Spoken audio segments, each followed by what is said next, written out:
Yo, what up, dogs? I'm back. I went and saw Guardians of the Galaxy Volume 3 two times. And the review's a little late because I actually caught a cold and I couldn't talk. I was coughing all the time, so I had to take a little break. But here we are with the review. And I went and saw it the first time on a Sunday at 3:30.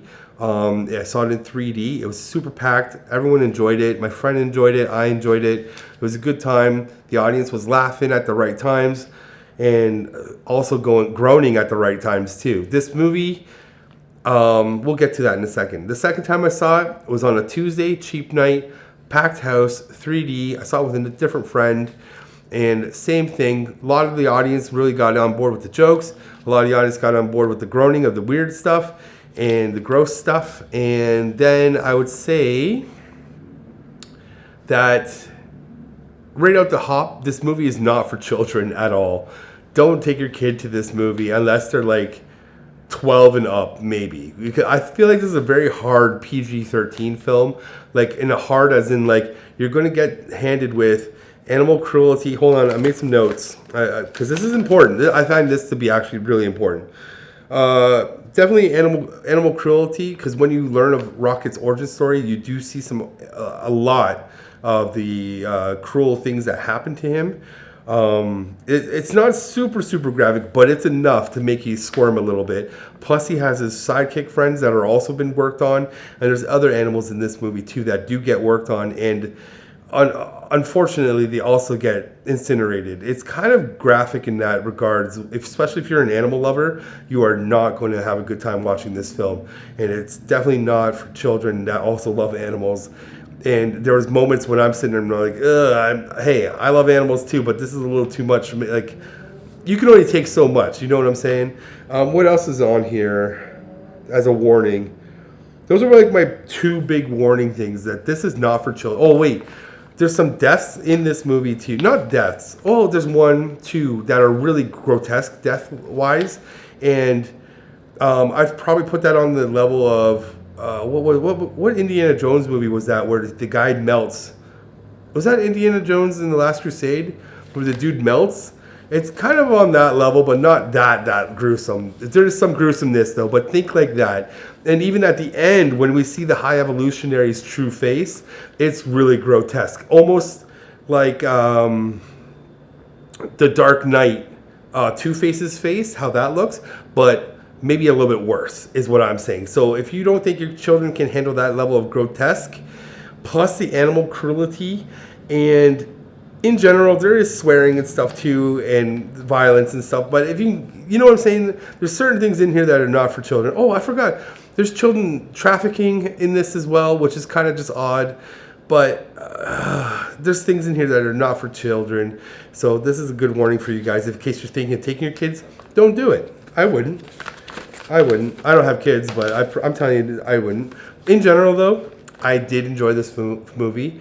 I went into the film with the lowest of bars in a sense. I didn't care. I'm like, what could possibly happen here? This is James Gunn's last movie with this franchise, so let's go. I like Guardians 1 and Guardians 2, and you know what? I'm going to throw this out there too. I like Ragnarok. I like a lot of the space content that the MCU has put out there. So I was looking forward to some more of the outer space elements of the MCU. And I have to say, after watching it, like I've already said a couple times now, I enjoyed the film. I wouldn't say this is the greatest movie of all time or the greatest MCU movie of all time, but I really enjoyed it. And I liked how it pretty much finished the whole story of. So chapter 1, 2, and 3. This is the end book, and I'm happy with it. I can easily say, I don't need to watch another Guardians movie. This is it. This is cool for me.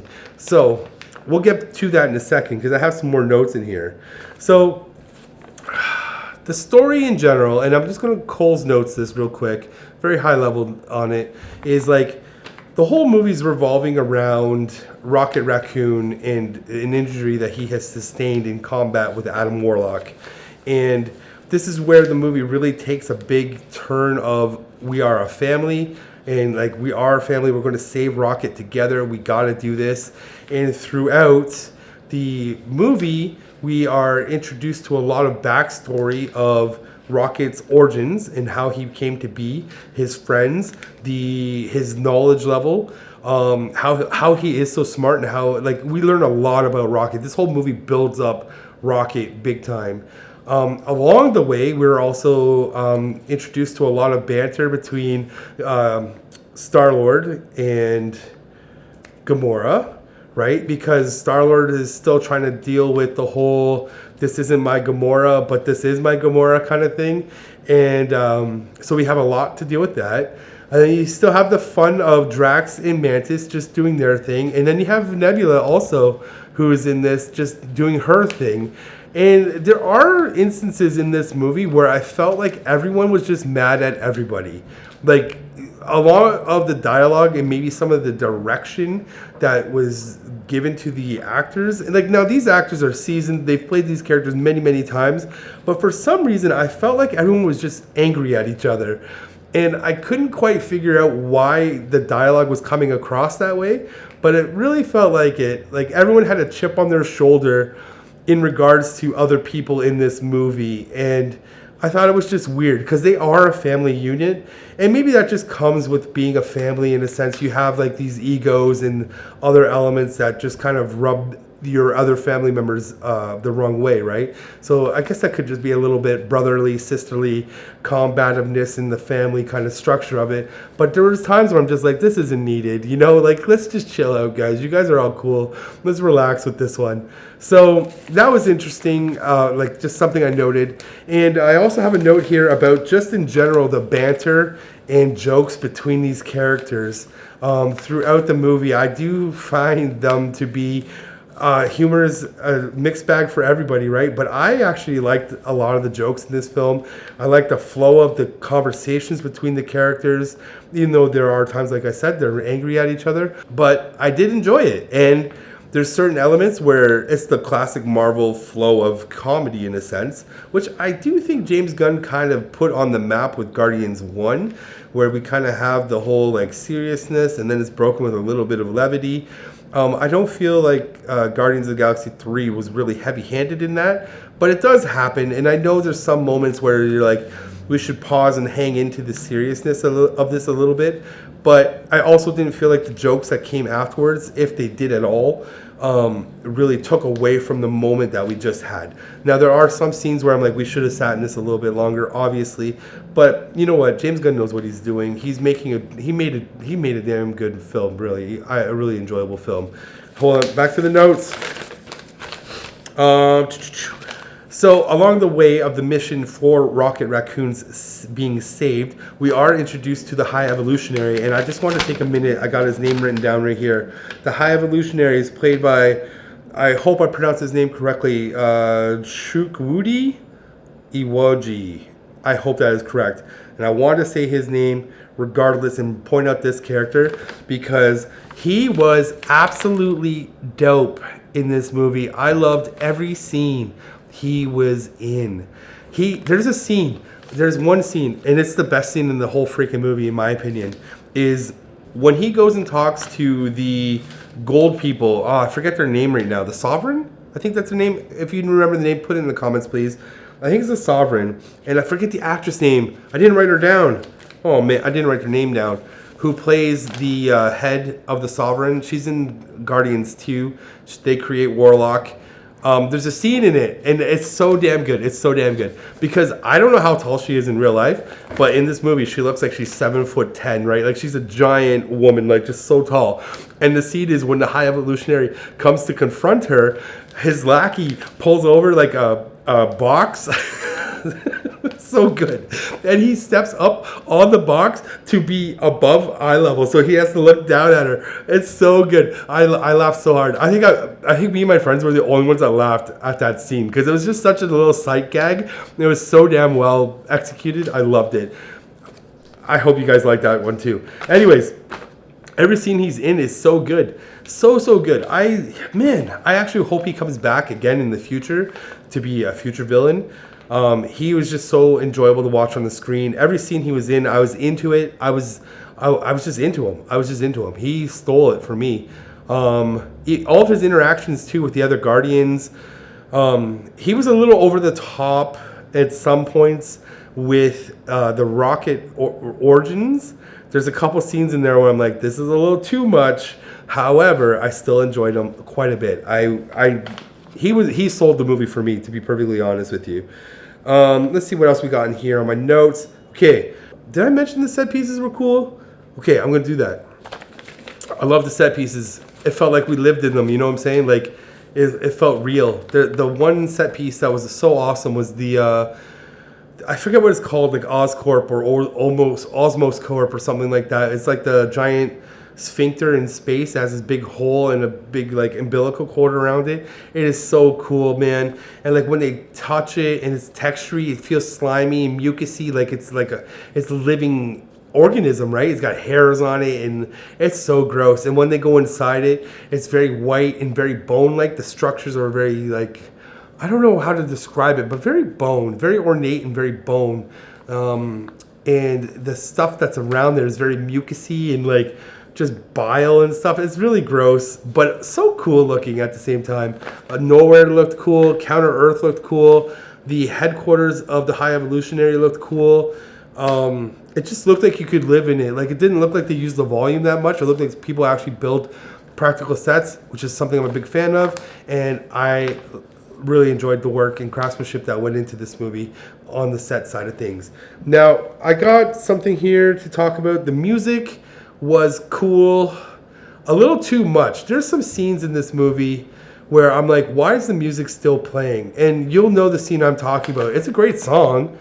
And I'm just like, why is the music still playing? Why are you guys on adventures playing this music right now? And I get it. It's a Guardians of the Galaxy thing. But sometimes I felt like the music was just too much. Yeah, it's just too much. Too much, too often of the musical choice. But the music was good. And I just think it was too much, too often. Let me go down to things that I didn't like, which isn't much.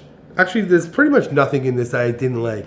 I made a note here about Warlock because I do think people who have read the Guardians or the Infinity Gauntlet, like the comic book stuff, I don't think you're going to like this Adam Warlock, this version of him, who is a child in this. He's not the adult, cool Warlock that we know from the comics. And I personally don't really care what the MCU does anymore with the comic book characters. I'm not a purist like I used to be back in the day when I was a child. I don't care. Do whatever you want. The MCU is so far gone from the comic books. I don't care. They could do anything they want as long as they try to stay true to the core of this character. But with Warlock, you can do whatever you want, especially since you've already finished the Infinity Saga, right? Like, what's he going to do? I don't understand the point of him going forward, but that's my next thing. There's nothing else to complain about in this movie, honestly. Again, I enjoyed it. The thing I have here I wrote down is, where do we go from here without James Gunn?